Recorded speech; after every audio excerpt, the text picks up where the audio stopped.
Hello students, নিশ্চয়ই তোমরা সবাই ভালো আছো।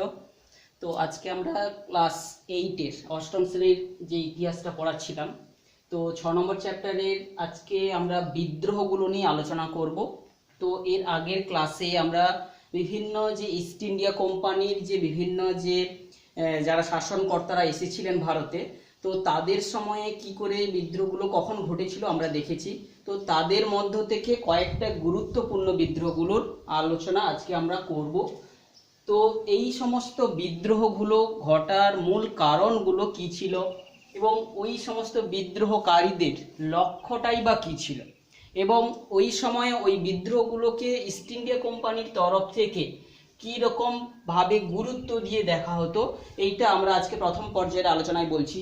তো ওই সমস্ত যখন উপনিবেশ প্রতিষ্ঠা হয় ওই সময়ে, তো ওই ঔপনিবেশিক শাসন প্রতিষ্ঠা হওয়ার পর বিভিন্ন সময়ে বিভিন্ন যে শাসনকর্তারা যে তাদের ভূমি রাজস্ব ব্যবস্থার পরিবর্তন ঘটিয়েছেন এবং ভূমি রাজস্বটা আদায়কারীরও পরিবর্তন ঘটেছে বিভিন্ন সময়ে। তো সেই বিবিধ কারণে ভূমি রাজস্ব ব্যবস্থার যে মূল যে প্রধান যে আঘাতটা গিয়ে পড়ে হচ্ছে কৃষক সমাজের উপর।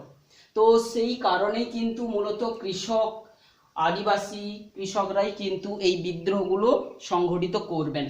তো এই বিদ্রোহগুলোকে আমরা এখানে যতগুলো পাচ্ছি তাদের মধ্যে কতগুলো উপজাতি যে সম্প্রদায়ের বিদ্রোহ পাবো আমরা, কতগুলো পাবো আমরা কৃষকদের বিদ্রোহ, এবং কয়েকটা বিদ্রোহ পাবো আমরা যার উৎপত্তিগত কারণটা ছিল কিন্তু ধর্মীয় কারণ, যদিও পরবর্তীকালে সেইগুলো কিন্তু একটা কৃষক এবং আন্দোলনে পরিবর্তন হয়ে গেছে।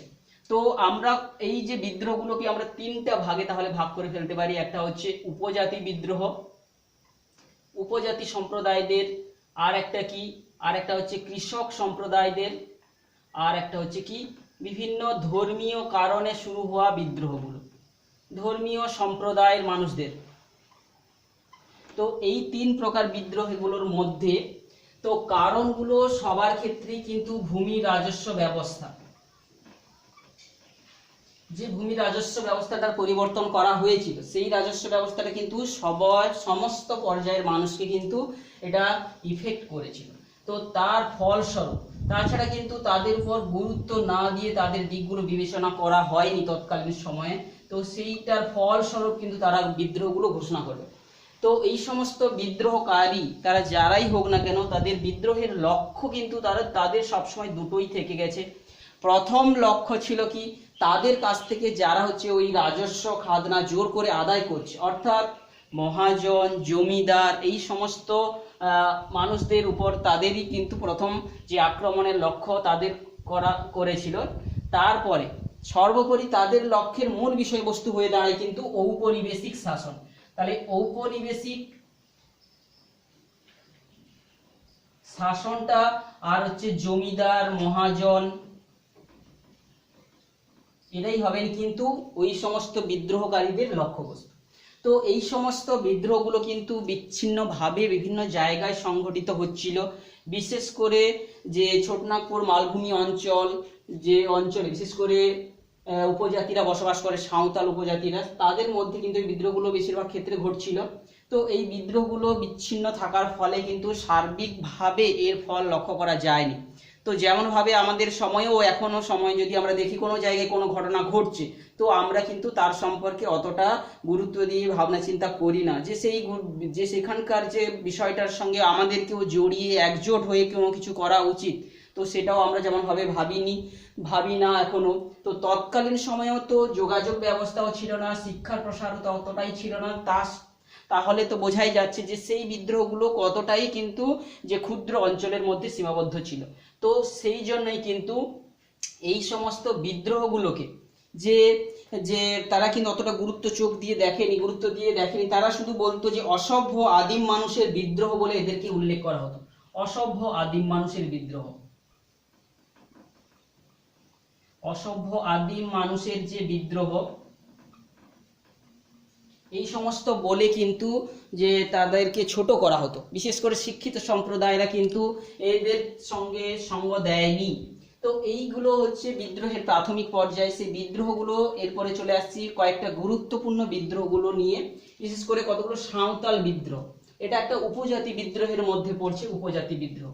সাঁওতালরা সাধারণত কারা না, এরা হচ্ছে বন জঙ্গলে বসবাস করে, এদের হচ্ছে গাছ বিভিন্ন গাছের ফল টল খাওয়া দাওয়া করে এবং এরা হচ্ছে পশুপালন এই সমস্ত করে বেঁচে থাকে, জঙ্গলে বসবাস করে। তো যখনই কিন্তু বিহারের ছোটনাগপুর অঞ্চলে যে খনি অঞ্চলে কয়লা উত্তোলনের জন্য এবং কয়লাকে দ্রুত বিভিন্ন অঞ্চলে পাঠানোর জন্য রেলপথের বিস্তার হতে থাকে, তো সেই সময় কিন্তু বহিরাগত বিভিন্ন জনের আবির্ভাব ঘটে তাদের এলাকায়।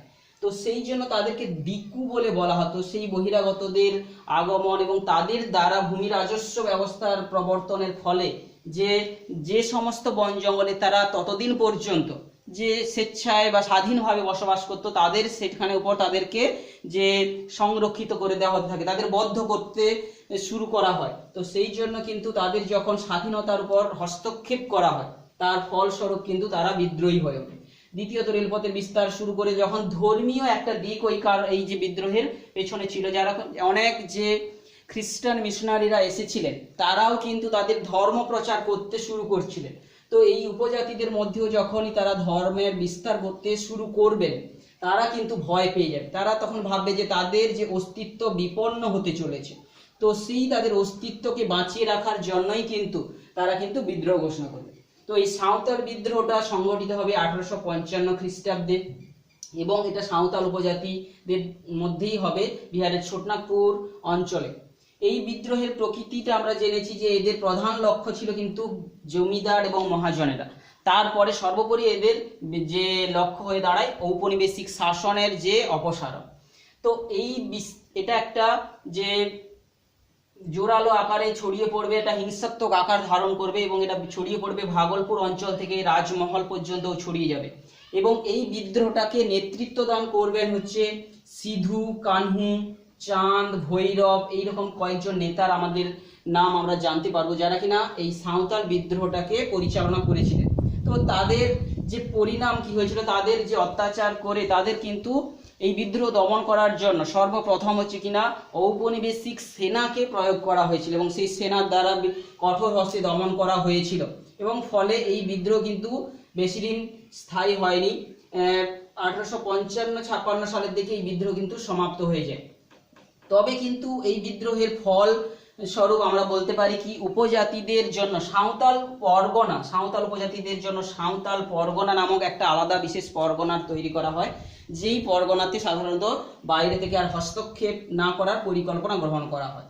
তো এইটাই হচ্ছে সাঁওতাল বিদ্রোহ। তো এই সাঁওতাল বিদ্রোহ যখন ঘটছিল বিহারের ছোটনাগপুর অঞ্চলে, সেই সময় কিন্তু ভারতের যে শিক্ষিত সম্প্রদায় তারা কিন্তু বিশেষ করে এইটার বিরোধিতা করেছিল, যে তাদের এই যে হিংসাত্মক আন্দোলনের পিছনে বিদ্রোহকে তারা কিন্তু সমর্থন করেননি। কিন্তু কি হচ্ছে কি, ভারতের যে তৎকালীন বাংলার যে একটা বিশেষ পত্রিকা ছিল হিন্দু প্যাট্রিয়ট নামক একটা পত্রিকা, যার সূচনাটা হয়েছিল যে 1853 খ্রিস্টাব্দ থেকে 1853 থেকে 55 খ্রিস্টাব্দের সময়ে। এই যে পত্রিকাটার সম্পাদনার দায়িত্বে ছিলেন হচ্ছে যে মধুসূদন রায় এবং হচ্ছে কি গিরিশচন্দ্র ঘোষ। মধুসূদন রায় এবং গিরিশচন্দ্র ঘোষ যার সম্পাদনা করছিলেন তখন। তারপরে এই 2 বছরের পর 58 থেকে 62 সাল পর্যন্ত যে সম্পাদনার দায়িত্ব নিয়েছিলেন হরিশ্চন্দ্র মুখোপাধ্যায়, যে ইনি কিন্তু এর সময় কিন্তু এই যে পত্রিকাটা সব সুবর্ণ যুগ যাবে হরিশ্চন্দ্র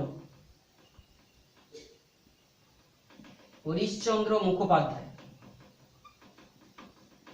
এই হরিশ্চন্দ্র মুখোপাধ্যায়ের সময় এই যে 55 থেকে 62 এই 7 বছর কিন্তু এই যে পত্রিকাটার সুবর্ণ যুগ চলবে। এই যে সময় 55 খ্রিস্টাব্দে যখন হরিশ্চন্দ্র মুখোপাধ্যায় এই হিন্দু প্যাট্রিয়ট পত্রিকার সম্পাদকের দায়িত্ব পালন করছিলেন, তিনি কিন্তু সর্বপ্রথম এই সাঁওতালদের যে বিদ্রোহের মূল কারণগুলোকে তিনি উজাগর করেছিলেন। তিনি বলেছিলেন যে তৎকালীন যে এই উপজাতিদের বেগার খাটানো হচ্ছে এই রেলপথ বিস্তারের ক্ষেত্রে, কিংবা তাদেরকে জোর করে ধর্মান্তরিত করা হচ্ছে, তাদের হচ্ছে স্বাধীনতায় হস্তক্ষেপ করা হচ্ছে, এই বিবিধ কারণকে উল্লেখ করে তিনি যে শিক্ষিত জনসমাজের মধ্যে এই যে সাঁওতালদেরকে কিন্তু বিদ্রোহটাকে কিন্তু জনপ্রিয় তিনি করে তুলেছিলেন। এটা হচ্ছে গেল আমাদের সাঁওতাল বিদ্রোহ। তো এরপরে আরো একটা যে কৃষক বিদ্রোহর আমরা উল্লেখ করব। তো উপজাতি বিদ্রোহগুলোর মধ্যে আরো একটা বিদ্রোহ হবে মুন্ডা বিদ্রোহ। এটাও একটা উপজাতি কৃষক বিদ্রোহের নিদর্শন। এটাও কিন্তু সেই বিহারের ছোটনাগপুর অঞ্চলের বিভিন্ন এলাকা, পুরুলিয়া বা এই সমস্ত এলাকাগুলোতে সংঘটিত হবে। এই মুন্ডার বিদ্রোহ কিন্তু একটা যে হিংসাত্মক আকারের বিদ্রোহ ঘটবে। তো এখানে যে এই বিদ্রোহে নেতৃত্ব দান করবেন হচ্ছে বিরসা মুন্ডা। তো এই বিরসা মুন্ডা নাকি অনেক যে তার অলৌকিক ক্ষমতার অধিকারী ছিলেন, এটা তৎকালীন মুন্ডা উপজাতিরা বিশ্বাস করতেন। এবং এই বিরসা মুন্ডা তৎকালীন সময়ে যে বিভিন্ন যে বহিরাগতরা এসে তাদের উপর যে কর চাপাতো, তাদের যে বিভিন্ন রাজস্ব আদায় হতো, তাদেরকে এখানে দিকু বলে বলা হতো। সেই দিকু অর্থাৎ বহিরাগতদের দিকুদের দ্বারা কিন্তু তারা যখন শোষিত হতে লাগছিল, তার বিরুদ্ধে কিন্তু বিদ্রোহ ঘোষণা করছিল। এই বিদ্রোহ কিন্তু সর্বশেষে যে ঔপনিবেশিক শাসনের যে অবসানের কল্পেই কিন্তু এই বিদ্রোহটাকে সংগঠিত করা হয়েছিল। এই মুন্ডা বিদ্রোহটা জানি আমরা 1899 খ্রিস্টাব্দ থেকে 1900 খ্রিস্টাব্দ পর্যন্ত যে লর্ড কার্জনের শাসনকালে কিন্তু এটা সংগঠিত হয়েছিল এবং অত্যন্ত নিষ্ঠুরতার সঙ্গে এদেরকে কিন্তু লক্ষ লক্ষ মুন্ডা উপজাতিদেরকে হত্যা করে, বিরসা মুন্ডাকে গ্রেপ্তার করে তাকে তার হত্যা করা হয়েছিল। এই মুন্ডা বিদ্রোহকে এইভাবে কিন্তু দমন করা হয়েছিল লর্ড কার্জনের সময়। তো এর সম্পর্কে আমাদের এই সংক্ষিপ্ত যে সময়কাল, তার যে নেতৃত্ব বিরসা মুন্ডা এবং কোথায় সংগঠিত হয়েছিল, একটা ছোট্ট সংক্ষিপ্ত আলোচনা আমরা এখানে করলাম। তো এইটাই হচ্ছে উপজাতি বিদ্রোহগুলোর মধ্যে দুটো বিদ্রোহ। এরপরে চলে আসছি যে কৃষক বিদ্রোহ। বিভিন্ন কৃষক বিদ্রোহগুলোর মধ্যে আমরা এখানে দুটো বিদ্রোহ পাবো। কৃষকরা যারা বিদ্রোহ করবেন, বিশেষ করে নীল বিদ্রোহ। তো নীল বিদ্রোহ যেটা হবে 1859 থেকে 60 খ্রিস্টাব্দের মধ্যে যেটা নীল বিদ্রোহটা ঘটবে। এই নীল বিদ্রোহের মূল কারণ হচ্ছে বাংলায় তৎকালীন সময় যে নীল চাষটা হচ্ছিল, যে জোর করে কৃষি জমিতে নীল চাষ করতে বাধ্য করতেন হচ্ছে নীলকর সাহেবরা। তো তার জন্য কিন্তু নীল চাষিদের মধ্যে একটা ক্ষোভের দানা বাঁধতে শুরু করে এবং সেইটা এক সময় বিদ্রোহের আকার ধারণ করে। তো নীলকর সাহেবদের অত্যাচারের মূল ফলেই কিন্তু এটা হচ্ছে তার কারণ বিদ্রোহটা সংগঠিত হয়েছিল। এবং এই বিদ্রোহের নেতৃত্ব দান করেছিলেন বিষ্ণুচরণ বিশ্বাস এবং দিগম্বর বিশ্বাস। এরা দু ভাই এই বিদ্রোহটাকে নেতৃত্ব দান করেছিলেন, কিন্তু অত্যন্ত নিষ্ঠুরতার সঙ্গে কিন্তু এই বিদ্রোহটাকে দমন করা হয়েছিল। তো 1863 খ্রিস্টাব্দ নাগাদ যখনই কিন্তু নীল চাষের যে বিকল্প পদ্ধতি আবিষ্কৃত হয়ে যাবে, নীল যে তৈরির যে যখন রাসায়নিক প্রক্রিয়া আবিষ্কার হয়ে যাবে, তখন কিন্তু বাংলাতে নীল চাষের আর গুরুত্বটা তত থাকবেও না। তো ধীরে ধীরে নীল বিদ্রোহটা বন্ধ হবে। এই নীল বিদ্রোহটাকে সমর্থন করে কিন্তু আমরা তৎকালীন সময় যে হিন্দু প্যাট্রিয়ট পত্রিকাটা যেটা সাঁওতাল বিদ্রোহকে সমর্থন জানিয়েছিলেন, তো নীল বিদ্রোহকেও কিন্তু সমর্থন জানালেন। এই সময় আমরা জানি যে হিন্দু প্যাট্রিয়ট পত্রিকার যে সম্পাদক কে ছিলেন, যে হরিশ্চন্দ্র মুখোপাধ্যায়। তৎকালীন যে সম্পাদক হরিশ্চন্দ্র মুখোপাধ্যায় কিন্তু সুন্দরভাবে যে নীল চাষিদের যে বিদ্রোহ করার কারণগুলোকে তিনি তুলে ধরেছিলেন। এবং সঙ্গে সঙ্গে আরো একটা পত্রিকা সোমপ্রকাশ পত্রিকাও কিন্তু এই নীল বিদ্রোহটাকে কিন্তু যে সরকারের রক্তচক্ষুকে উপেক্ষা করেও কিন্তু সত্য ঘটনাগুলোকে উজাগর করছিলেন। এই সোমপ্রকাশ পত্রিকার যে প্রকাশনার ক্ষেত্রে মূল উৎসাহী ব্যক্তি ছিলেন কিন্তু ঈশ্বরচন্দ্র বিদ্যাসাগর ছিলেন কিন্তু এর উৎসাহী ব্যক্তি। এই দ্বারকানাথ বিদ্যাভূষণ যে প্রধান যে তার বন্ধু সহযোগী বন্ধু ছিলেন দ্বারকানাথ বিদ্যাভূষণ কিন্তু এর সম্পাদক ছিলেন। তাহলে উৎসাহী ব্যক্তি ছিলেন ঈশ্বরচন্দ্র বিদ্যাসাগর আর দ্বারকানাথ বিদ্যাভূষণ ছিলেন এর সম্পাদক। তাহলে দ্বারকানাথ বিদ্যাভূষণ ছিলেন এর সম্পাদক। এটা কিন্তু যে কলকাতার সোনারপুরের চাংড়িপোতা গ্রাম থেকে কিন্তু এটার প্রকাশনাটা করা হতো। তো এই সময়ের নীল বিদ্রোহটাকে কিন্তু আরো জনপ্রিয় করার ক্ষেত্রে আরো একজন যে লেখকের অবদান ছিল দীনবন্ধু মিত্র। তিনি তার নীল দর্পণ নাটকে মধ্য দিয়ে নীলকর সাহেবদের যে অত্যাচারটাকে তিনি তুলে ধরেছিলেন। নীল দর্পণ নাটকের মধ্য দিয়ে, যেটা 1860 খ্রিস্টাব্দে প্রকাশিত হয়। এবং এই নীল দর্পণ নাটকটিকে ইংরেজিতেও অনুবাদ করা হয়েছিল। ইংরেজিতে অনুবাদ করেছিলেন হচ্ছে আমাদের যে কিংবা হচ্ছে আমরা জানি যে মাইকেল মধুসূদন দত্ত ইংরেজিতে অনুবাদ করেছিলেন। তো এটার প্রকাশনাও করেছিলেন একজন ইংরেজ। তো এইভাবে কিন্তু নীল বিদ্রোহটা সম্পর্কে ছোট্ট তথ্য আমাদের যে অষ্টম শ্রেণীর বইতে রয়েছে, সেটা হচ্ছে এইটা। আর একটা যে কৃষক বিদ্রোহ যেটা সংঘটিত হবে, সেই কৃষক বিদ্রোহ দুটো কি কি, আর মধ্যে আর একটা হচ্ছে না মোপালা বিদ্রোহ, যেটা 1921 খ্রিস্টাব্দের দিকে সংঘটিত হবে মালাবার উপকূল অঞ্চলে। মালাবার উপকূল কোনটা আমরা জানি, দাক্ষিণাত্যের যে কেরালার কাছাকাছি যে উপকূলটা, সেটাকে বলা হচ্ছে মালাবার উপকূল। সেই মালাবার উপকূল অঞ্চলে যে কৃষকেরা, ক্ষুদ্র ক্ষুদ্র কৃষকরা বসবাস করতো, তাদের মোপালা বলা হতো। সেই মোপালারাও কিন্তু যে অত্যাচারে, অর্থাৎ বিভিন্ন তাদের উপর অত্যাচারের ফলে কিন্তু লর্ড রেডিং এর সময় কিন্তু তারা এই বিদ্রোহ ঘোষণা করবে, মোপালা বিদ্রোহ। এই বিদ্রোহ সম্পর্কে আমাদের বইতে কিন্তু একটা সংক্ষিপ্ত আলোচনা দেওয়া রয়েছে, তোমরা এটা পড়বে। তো এখানে তারা রাজস্বের বোঝা বেআইনিভাবে তারা চাপিয়ে দেওয়া, কর চাপিয়ে দেওয়া, এই সমস্ত কারণের জন্য কিন্তু তারা বিদ্রোহ করেছিল। তবে কিন্তু এই বিদ্রোহটাকে সশস্ত্র সেনা নিয়ে গিয়ে তাদের উপর দমন করা হয়েছিল। তো এইভাবে এটা একটা ছোট্ট বিদ্রোহ যেটা ঘটেছিল দক্ষিণ ভারতে, সেটা আমরা জানলাম। এরপরে আমরা চলে আসছি যে বিভিন্ন ধর্মীয় আন্দোলনগুলো। এই ধর্মীয় আন্দোলনগুলোর মধ্যে একটা হচ্ছে ফরাজি আন্দোলন, আর একটা অবিহি আন্দোলন। বিশেষ করে এটা মুসলমান সম্প্রদায়ের মধ্যে এই আন্দোলনগুলো হয়েছিল। তো এই আন্দোলনগুলোর প্রথম সূচনার মূল কারণ কিন্তু ছিল ধর্ম সংস্কারকে কেন্দ্র করে, অর্থাৎ মুসলিম ধর্মের মধ্যে যে সমস্ত যে কুসংস্কার ঢুকে গেছে, সেইগুলোকে যে ইসলামের যে প্রধান ধর্মগ্রন্থ কোরআনকে অবলম্বন করে তাদের যে সংস্কারকে কেন্দ্র করেই কিন্তু আন্দোলনের সূত্রপাত হয়েছিল। কিন্তু এই যে আন্দোলনগুলো পরবর্তীকালে কৃষক আন্দোলনের সঙ্গেও জড়িয়ে গেছিল। তো এইভাবে কিন্তু এই দুটো আন্দোলন কিন্তু অত্যন্ত গুরুত্বপূর্ণ। তো ফরাজি, এই ফরাজি কথাটার অর্থ কি না, যে ইসলাম নির্দিষ্ট বাধ্যতামূলক কর্তব্য, ইসলামের যে নির্ধারিত বাধ্যতামূলক কর্তব্য, এই ফরাজি কথাটার হচ্ছে মূল কথা। তো এই যখন ইসলামকে পালন ঠিকঠাক হচ্ছিল না, তখন কিন্তু এই সংস্কারে ব্রতী হয়েছিলেন, অর্থাৎ ধর্ম সংস্কার আন্দোলন হিসাবে এই আন্দোলনটার কিন্তু সূচনা হয়েছিল মূলত। তো এইটার সূচনাটা কোথায় হয়েছিল? ওহাবি আন্দোলনের স্থানটা, অর্থাৎ সূচনার স্থানটা হচ্ছে পূর্ব বাংলার ফরিদপুর অঞ্চলে, আমরা যেটা আজকে বাংলাদেশ বলে জানি, সেই বাংলাদেশের ফরিদপুরে কিন্তু এই বিদ্রোহটার সূচনা হয়েছিল।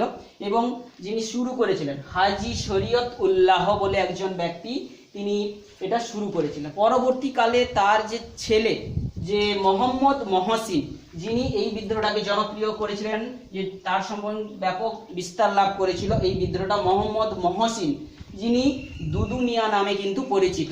তো তিনি কিন্তু এই বিদ্রোহটাকে, যে আন্দোলনটাকে কিন্তু আরো বৈপ্লবিক তত্ত্ব তিনি দিয়ে ধর্মীয় আন্দোলনটাকে জোরদার করেছিলেন। তিনি কি বলেছিলেন, জমি হচ্ছে আল্লাহর দান, তার উপর কেউ খাজনা নিতে পারবে না, অর্থাৎ সুতরাং খাজনা নেওয়ার বা কর ধার্য করার অধিকার কারুর নেই।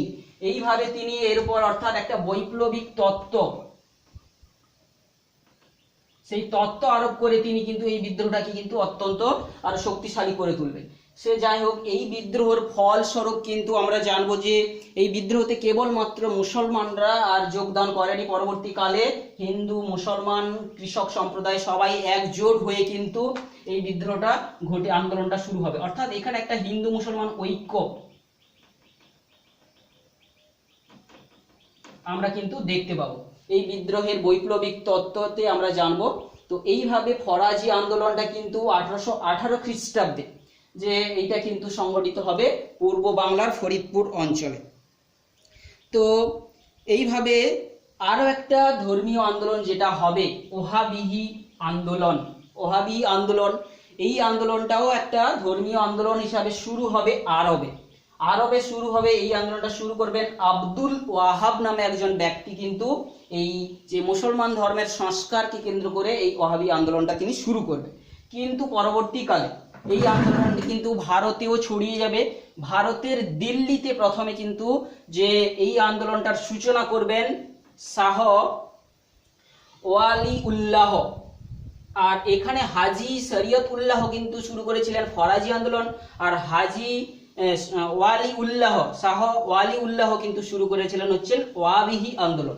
এবং পরে তার যে পুত্র আজিজ এই আন্দোলনের দায়িত্বভার গ্রহণ করবেন। পরবর্তীকালে এর আজিজের দ্বারা যে প্রভাবিত হয়ে রায়বরেলি অঞ্চলের, ভারতের ক্ষেত্রে রায়বরেলি অঞ্চলের সৈয়দ আহমেদ এই আন্দোলনটাকে আরো জোরদার করবেন। তাহলে প্রধান হিসাবে যখন আমরা বলতে যাব, ওহাবি আন্দোলনটা জনপ্রিয়তা অর্জন করেছিল বিশেষ করে সৈয়দ আহমেদের সময়, এবং রায়বরেলি অঞ্চল থেকে তিনি কিন্তু এই আন্দোলনটাকে তিনি পরিচালনা করছিলেন।